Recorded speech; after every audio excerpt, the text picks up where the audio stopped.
नमस्कार, आप देख रहे हैं पहाड़ टीवी और मैं हूं आपके साथ स्मिता पटवार। चले रुक करेंगे उत्तराखंड की तमाम बड़ी खबरों का, लेकिन उससे पहले एक नजर आज की हेडलाइंस पर।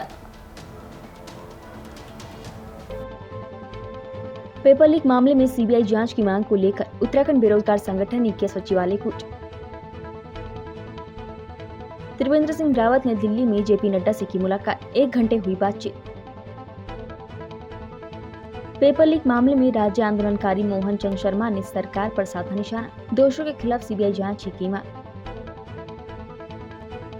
कांग्रेस की भारत जोड़ो यात्रा का जिला इकाई कांग्रेस ने बागेश्वर में रोड मैप किया तैयार। उत्तराखंड में एक के बाद एक लगातार सामने आ रहे भर्ती घोटालों को लेकर अब प्रदेश के युवाओं का सब्र का बांध टूटता हुआ नजर आ रहा है। राजधानी दून की सड़कों पर कल हजारों बेरोजगारों का हुजूम उमड़ पड़ा। प्रदेश भर से देहरादून पहुंचे बेरोजगारों ने परेड ग्राउंड से सचिवालय तक रैली निकालकर भर्ती परीक्षा में हुई धांधली का विरोध किया और प्रदेश में अब तक हुई परीक्षाओं की सीबीआई जाँच की मांग की। बेरोजगारों की भारी भीड़ देखते हुए पुलिस के पसीने छूट गए। सरकार से सभी भर्तियों की सीबीआई जाँच की मांग कर रहे युवाओं ने कल राजधानी में बड़े स्तर पर प्रदर्शन किया। राज्य भर से आए बेरोजगार युवा पहले परेड ग्राउंड में एकत्रित हुए, उसके बाद हाथों में तख्तियां लेकर तिब्बती बाजार, लैंसडॉन चौक, कनक चौक से होते हुए सचिवालय तक रैली निकाली। हालांकि पुलिस ने प्रदर्शनकारियों को सचिवालय से पहले ही बैरिकेडिंग लगाकर रोक दिया, जिसके बाद प्रदर्शनकारी युवा सड़क पर ही धरने पर बैठ गए। प्रदेश में नौकरियों में हो रही धांधलियों को लेकर आक्रोशित युवा हाकम सिंह को फांसी दो जैसे नारे लगाकर सरकार के खिलाफ अपना आक्रोश प्रकट कर रहे थे। संतुष्टि होती तो फिर आप यहाँ पर ये हुजूम टूटता हुआ नहीं दिखाई पड़ता आपको।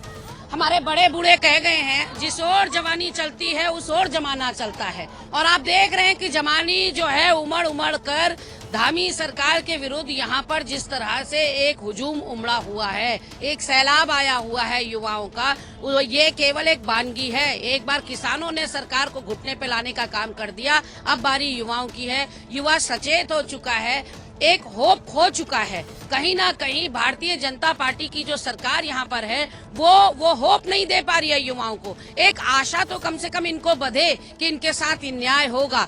जब आपका हर नेता, हर प्रवक्ता, हर पदाधिकारी हर पटल पर जाकर अलग अलग बात कह रहा है, तो उससे कोई बात निकल कर नहीं आ रही है। आपका एक स्टैंड होना चाहिए और वो स्टैंड क्लियर होना चाहिए। अभी आपके स्टैंड में बहुत धुंधलापन है। आप कभी कुछ कहते हैं, कभी परीक्षा निरस्त करते हैं, कभी निरस्तीकरण वापस लेते हैं। आप हर बार यू टर्न ले रहे हैं और आपके प्रवक्ता आधे लोग जो है सीबीआई जांच के पक्ष में दिखाई पड़ रहे हैं, आधे उसके विरोध में दिखाई पड़ रहे हैं, आधे जो है एसटीएफ की जो जांच है उससे संतुष्ट दिखाई पड़ रहे हैं। तो ऐसे में जितने मुंह उतनी बातें नहीं होनी चाहिए थी। युवाओं के साथ अन्याय हुआ है, युवा सचेत हो चुका है, जागरूक हो चुका है अपने अधिकारों के प्रति, अपने हक के प्रति, और वो सैलाब आज आपको यहाँ परेड ग्राउंड देहरादून में दिखाई पड़ रहा है। ऐसे में यहाँ इनके साथ सॉलिडेरिटी दिखाने के लिए, एकजुटता दिखाने के लिए और इनको ये बताने के लिए कि आपके संघर्ष में हम आपके साथी हैं, मैं यहाँ पर कांग्रेस पार्टी की ओर से प्रतिनिधित्व कर रही हूँ।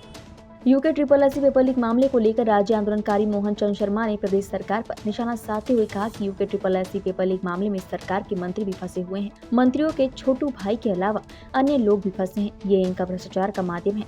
हर छोटू भाई नेता और मंत्री तक पैसा पहुँचाते हैं। उन्होंने कहा, वर्तमान में जिन छात्रों ने परीक्षा दी है उन्हें दरकिनार कर दिया गया है। पेपर लीक का मामला है जिसमें जांच की बात कर रहे हैं, क्योंकि इसी में हमारी वर्तमान उत्तराखंड राज्य की सरकार के तमाम मंत्री फंसे हुए हैं। और मंत्रियों के साथ साथ जो इनके छुटभइये नेता हैं, ये इनका एक माध्यम है भ्रष्टाचार का, क्योंकि ये छुटभइये नेता ही जो है मंत्रियों तक जो है पैसा पहुंचाते हैं। क्योंकि तमाम अगर देखा जाए वर्तमान के अंदर जो सही तरीके से जिन्होंने एग्जाम दिया है उनको दरकिनार कर दिया है। तमाम बड़े बड़े लोगों का नाम आ रहा है, प्रतिनिधियों के जो है किसी का भाई है, किसी का भतीजा है, किसी का भांजा है, किसी की भांजी है, किसी की साली का लड़का है, किसी के साले का लड़का है। तमाम इस तरीके के भ्रष्टाचार हैं। और मेरा मानना ये है तमाम बेरोजगारों से उत्तराखंड के कि इनको जो है अपनी आवाज़ को बुलंद करते हुए जो है इस बात को जो है कोर्ट में ले जाना चाहिए। और माननीय प्रधानमंत्री जी से भी इस संदर्भ में कहना चाहिए, क्योंकि हमारी वर्तमान की उत्तराखंड सरकार इस मुद्दे के अंदर लिपापोती करेगी। यह सरकार ना तो इसमें सीबीआई जांच बैठाएगी, ना इसमें ईडी को भेजेगी। हम चाहते हैं कि सीबीआई एवं ईडी तमाम इन मंत्री और इन सचिवों के ऊपर कार्रवाई करने का कष्ट करें। कांग्रेस की भारत जोड़ो यात्रा के तहत बागेश्वर की जिला इकाई कांग्रेस ने बागेश्वर की दोनों विधानसभा कपकोट और बागेश्वर में लोगों को जोड़ने के लिए गांव स्तर का रोड मैप तैयार कर लिया है। बागेश्वर में प्रेस कॉन्फ्रेंस करते हुए बागेश्वर जिला मीडिया प्रभारी हरीश चंद्र ऐठानी ने इस मामले की जानकारी दी है। हमने जितनी भी हमारे जिला पंचायत क्षेत्र हैं, हमारी न्याय पंचायतों के उसमें आते हैं, 19 जिला पंचायतों में ये अलग अलग तरीके से इसमें हम लोग गांव-गांव का रोड मैप तैयार कर रहे हैं।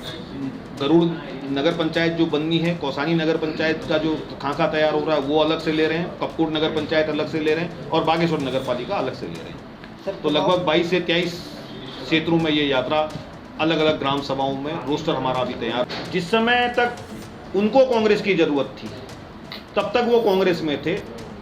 आज जो लोग कांग्रेस से मुंह मोड़ के जा रहे हैं तो वो संघर्ष करना का, उनके अंदर संघर्ष करने का कलेजा नहीं है। तो कहीं ना कहीं जिस तरीके से जो कांग्रेस को पीठ दिखाने का काम कर रहे हैं, मैं नहीं मानता वो कांग्रेस का सच्चा। विधानसभा में हुई नियुक्तियों पर कांग्रेस की प्रतिक्रिया सामने आई है। कांग्रेस प्रदेश प्रवक्ता गजेंद्र महाराज दसोनी ने निष्पक्ष जांच कराने के लिए उत्तराखंड वित्त मंत्री प्रेमचंद अग्रवाल को इस्तीफा देने की हिदायत दी है। उन्होंने कहा कि वो अपने पद का दुरुपयोग कर जांच को प्रभावित भी कर सकते हैं। धामी सरकार ने विधानसभा नियुक्तियों की जांच अब विधानसभा अध्यक्ष के पाले में तो ज़रूर डाल दी है, लेकिन यहाँ सोचनीय विषय ये है कि यदि वित्त मंत्री अपनी पोजीशन पर बरकरार रहेंगे तो जांच कितनी पारदर्शी और कितनी पाक साफ होगी, इस पर कई सवालिया निशान उठ रहे हैं।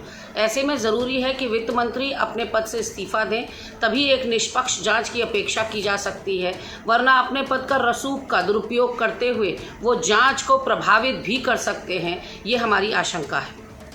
जनपद नैनीताल और पूरे कुमाऊं में मां नंदा सुनंदा महोत्सव का कल समापन हो गया है। नैनीताल में एक सप्ताह तक चले श्री नंदा सुनंदा महोत्सव को हजारों लोगों ने भावभीनी विदाई देकर मां नंदा सुनंदा मैया को जयकारों के साथ नगर परिक्रमा करने के बाद ठंडी सड़क से झील के किनारे विदाई दी। यूके 888 में हुए घपले के बाद प्रदेश का एक और बड़ा घोटाला सामने आया है। प्रदेश में खेल के नाम पर खिलाड़ियों के साथ बड़ा खेल खेला गया है। फर्जी खेल एसोसिएशन फर्जी खिलाड़ियों के नाम पर लाखों करोड़ों रुपए वारे न्यारे किए गए। इसी संबंध में कल जनपद चमोली के खेल प्रेमियों द्वारा FIR गोपेश्वर थाने में दर्ज की गई। आरोप है कि सालों से खेल के नाम पर सरकारी धन को ठिकाने लगाया जा रहा है। 2014 में तत्कालीन ओलंपिक एसोसिएशन के सचिव राजीव मेहता और उनकी पत्नी दीपा मेहता द्वारा जिला चमोली की भी फर्जी टीमों को दिखाकर धन का गबन किया गया है। साथ ही 11 लाख रुपए अपने व्यक्तिगत खाते में डाले, जिससे जिले की खेल प्रतिभाओं के अधिकारों का हनन हुआ है। जिन खिलाड़ियों में जो टीमें गई हुई हैं उनमें जैसे यहाँ से 12 खिलाड़ी गए तो वो जो सूची वहाँ दाखिल की गई है वो 18 खिलाड़ियों की सूची दाखिल की गई। मतलब 6 खिलाड़ी अपनी तरफ से फर्जी नाम कर दिए गए। और एक चीज़ और मेंशन करना चाहता हूँ कि जब भी कोई टीम जाती है तो जब उपयोगिता प्रमाण पत्र के लिए खिलाड़ियों से हस्ताक्षर लिए जाते हैं, इसका मतलब ये अपीरेंट है कि ये हस्ताक्षर भी फर्जी है। सरकार के सामने जो हस्ताक्षरों की सूची दी गई है वो फर्जी हस्ताक्षर है, क्योंकि जब टीम ही नहीं गई तो हस्ताक्षर होने का सवाल ही पैदा नहीं है। किराया भोजन सबके भत्ते दिए गए हैं, इसमें सारी व्यवस्थाएं की गई थी और उसका उपयोगिता प्रमाण पत्र लगाया गया। इसके बाद टिहरी गढ़वाल से सेम कंडीशन टिहरी गढ़वाल की भी है। टिहरी गढ़वाल के भी जिलाधिकारी ने रिपोर्ट दी है। इसमें भी साफ साफ लिखा हुआ है कि जांच आख्या में यह भी उल्लेख है कि वॉलीबॉल, बास्केटबॉल, हॉकी टीम की सूची गलत है। इन टीमों ने प्रतियोगिता में भाग ही नहीं लिया। देखेंगे ठीक इसके बाद जिला नरेंद्र नगर टिहरी का ये भी रिपोर्ट है। इसके बाद बागेश्वर में आते हैं। बागेश्वर की रिपोर्ट इसमें लगी हुई है। इसमें भी सेम सिचुएशन में ये कहता है, मैं आपको पढ़ दूँगा जरा 2-4 लाइनें, कि बॉक्सिंग टीम के लिए जिला अधिकारी कहते हैं कि जनपद बागेश्वर में बॉक्सिंग खेल का कोई संघ नहीं है। मेरे संज्ञान में सदन सूची के अनुसार कोई भी प्रतियोगी नहीं है और ना ही राजेंद्र कुमार नाम से कोई कोच है। इवन कोचों के नाम भी फर्जी दिए गए हैं, उनके हस्ताक्षर फर्जी कराए गए हैं। नरे बागेश्वर के बाद आप पिथौरागढ़ के आइए, पिथौरागढ़ की सूची में भी सेम सिचुएशन है। फर्जी हस्ताक्षरों से फर्जी नाम दे करके जो हमारा लोक धन है, सरकारी संपत्ति है, सरकारी पैसा है, उसका गलत इस्तेमाल किया गया। यहाँ तक कि इसके बाद भी सरकार की तरफ से कोई कार्रवाई नहीं की गई। यहाँ तक कि मैं आपको एक लास्ट पेज अगर आप देखेंगे इसमें लोक सूचना के अधिकार में ये प्राप्त किया गया है। ये रिपोर्ट एक संप्रेक्षण आख्या बनाई गई है। ये निदेशक कोषागार एवं वित्त सेवाएं सह स्टेट इंटरनल ऑडिट उत्तराखंड स्थानीय निधि लेखा परीक्षा विभाग देहरादून द्वारा कराया गया है, प्रभाग देहरादून द्वारा, जिसे ऑडिट करने वाले हैं सहायक निदेशक कोषागार एवं वित्त सेवाएं देहरादून के द्वारा। इसमें आप 1 से देखेंगे और एंड तक आपको हर जगह ये दिखेगा अनियमितताएं। लेकिन इसके बाद भी कोई FIR आज तक कोई भी दर्ज नहीं हुई है। सरकारी स्तर पे इसको दबाया जा रहा है। जो राजीव मेहता हैं से लगातार विभिन्न अलग अलग जो हैं क्या जनपद चमोली के अंतर्गत राष्ट्रीय स्वास्थ्य मिशन संविदा कर्मचारी संगठन के कर्मचारियों द्वारा 7 से 11 सितंबर तक अपने अपने कार्यस्थल पर काली पट्टी बांधकर विरोध किया गया। बुधवार को NHM कर्मियों द्वारा जिलाध्यक्ष राहुल बिष्ट के नेतृत्व में सामुदायिक स्वास्थ्य केंद्र कर्णप्रयाग द्वारा NHM कर्मचारियों द्वारा वहां पर काली पट्टी बांधकर विरोध किया गया। कर्मचारियों द्वारा आरोपी के तहत समस्त NHM कर्मचारियों का संविदा विस्तार, कर्मियों का विगत 3-4 महीने से लंबित वेतन का भुगतान आदि मांगों के विरुद्ध प्रदर्शन किया जा रहा है। मुख्य मांगों के तौर पर अगर हम बात करें तो हम लोगों का अभी रिन्यूअल नहीं हुआ है। 1 माह का रिन्यूअल हमें हर महीने दिया जा रहा है। आप समझ सकते हैं कि हर महीने बोला जा रहा है कि आपका रिन्यूअल 1 माह के लिए बढ़ाया जाता है, 1 माह के लिए बढ़ाया जाता है। उसके बावजूद भी हमको कहा जा रहा है कि जिला अधिकारी महोदय से आपका सत्यापन कराया जाएगा, आपको वहाँ से रिन्यूअल बढ़ाया जाएगा। कई प्रकार के ये लोग हमें टॉर्चर करने की कोशिश कर रहे हैं। 4 महीने से हमारी सैलरी नहीं है। ये कोविड वॉरियर के टाइम पे हमें कहा गया कि आपके ऊपर फूल बरसाए जाएंगे, ट्वीट करके हमारे लिए और घोषणा की गई 9 नवंबर को कि 10,000 की धनराशि हमें दी जाएगी, पर अभी तक एक फूटी कौड़ी हमें उस 10,000 में से यहाँ नहीं पहुँची है। पर आप मुझे समझ में नहीं आता, आप काम हमसे करवाते हो, हमारे किए गए कार्यों में आप लोग वाई लूटते हो और उसके बाद आप हम NHM कर्मचारी को समझते क्या हो। उत्तराखंड की तमाम बड़ी खबरों में फिलहाल इतना ही। बाकी खबरों के लिए देखते रहिए पहाड़ टीवी। नमस्कार।